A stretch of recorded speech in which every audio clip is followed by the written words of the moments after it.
நடிகர் விஜயின் தமிழக வெற்றிக் கழகத்தில் இணையவிருக்கும் முன்னாள் அமைச்சர் செங்கோட்டையன் தனது எம்எல்ஏ பதவியை ராஜினாமா செய்தார்.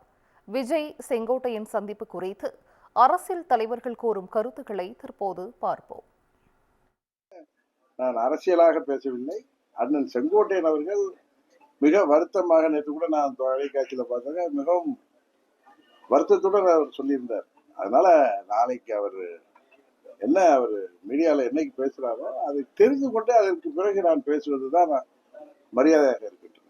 இப்போ சட்டமன்ற உறுப்பினர் ராஜினாமா பண்ணது அதிமுகவுக்கு பின்னடைவா இல்ல அதிமுக ஒருங்கிணைப்பு குழுக்கு பின்னடைவா? யாருக்கு பின்னடைவு என்பது உங்களுக்கும் தெரியும், தமிழ்நாட்டில் உள்ள அத்தனை அரசியல் கட்சிகளுக்கும் தெரியும், தலைவர்களுக்கும் தெரியும், தமிழ்நாட்டு மக்களுக்கும் தெரியும். கரெக்டு தானே? அதுதான் உண்மை. துரோகத்தை வீழ்த்துவதற்காக அவர் கட்சியிலிருந்து நீக்கப்பட்ட பிறகு எங்களோடு பயணித்துக் கொண்டிருப்பவர், இன்னும் அண்டர்லைன் பண்ற, எங்களோடு பயணித்துக் கொண்டிருப்பவர். கரெக்டா? அதனால அவர் ஒரு முடிவு, ஏன்னா 2 நாட்களுக்கு முன்பு கூட 23ஆம் தேதி நினைக்கிறேன், ஞாயிற்றுக்கிழமை ஈவினிங் கூட என்னை வந்து சந்தித்து என்னோட பேசி இருந்துட்டா, சென்னைக்கு வந்தா என்ன இந்த 2-3 மாதங்கள்ல சந்தித்து விட்டு செல்வார். என்னோட அரை மணி நேரம் பேசி இருந்துட்டு அவர் நீக்கப்பட்டதுல மிகவும் ஒரு மன வருத்தத்துல இருந்தார். அது பழைய கதைகள் எல்லாம் பேசுறப்ப, இந்த மாதிரி நிகழ்வுகள் பேசுறப்ப அதை சொல்லிட்டு அன்னைக்கு ஒரு 1/2 hour ட்ரெயினில் போறேன்னு சொல்லிட்டு போனார். ஆனா அன்றைக்கெல்லாம் அவர் இந்த முடிவு, என்ன முடிவு எடுத்திருக்கிறார், இப்ப நீங்க சொன்ன மாதிரி ரிசைன் பண்ண போறதோ திரு விஜய் அவர்களை சந்தித்தது பற்றியும் என்னிடம் அவர்கள் பேசவில்லை.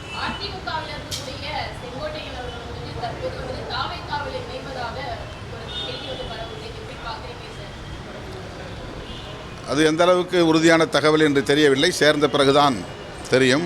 அவர் தன்னிச்சையாக இந்த முடிவை எடுத்திருக்கிறாரா அல்லது இதற்கு பின்னால் வேறு ஏதேனும் அரசியல் சூழ்ச்சி இருக்கிறதா என்பதை நாம் பொறுத்திருந்துதான் பார்க்க வேண்டும். நண்பர் விஜய் அவர்கள் மிகவும் பாஜகவிடம் மிகவும் கவனமாக இருக்க வேண்டும். அவருடைய கட்சிகளில் சங்கிகள் அல்லது சங்க பரிவார அமைப்புகளை சார்ந்தவர்கள் ஏற்கனவே ஊடுருவி இருக்கிறார்கள் என்கிற விமர்சனங்கள் இருக்கின்றன. மேலும் மேலும் ஊடுருவல்கள் நிகழ்ந்தால் அவருடைய அரசியல் என்பது கேள்விக்குறியாக மாறும் என்பது என்னுடைய கருத்து. அது ஐயாவுடைய விருப்பம். ஏன்னா அவங்க தமிழ்நாட்டில் ஒரு மூத்த அரசியல்வாதியாகவும் தலைவராக இருக்காங்க. இப்போ வந்து இன்னும் 2 மாதத்தில் தேர்தல் வரப்போகுது. இப்போ விலகிறதுலும் ஒன்றும் இதுக்காக ஒரு இடைத்தேர்தலோ ஒன்றும் பெரிய தாக்கத்தை ஏற்படுத்தாது. ஏன்னா பிப்ரவரியில் தேர்தல் அறிவிக்க போகிறாங்க, மார்ச் ஏப்ரலில் தேர்தல் நடக்கும். இப்போ அதனால அவங்க வேற ஒரு கட்சிக்கு போகும்போது இப்போ இந்த கட்சியில் இருந்து பெற்ற பதவி தேவையில்லைன்னு நினைச்சிருக்கலாம். அதனால செஞ்சிருக்கலாம்.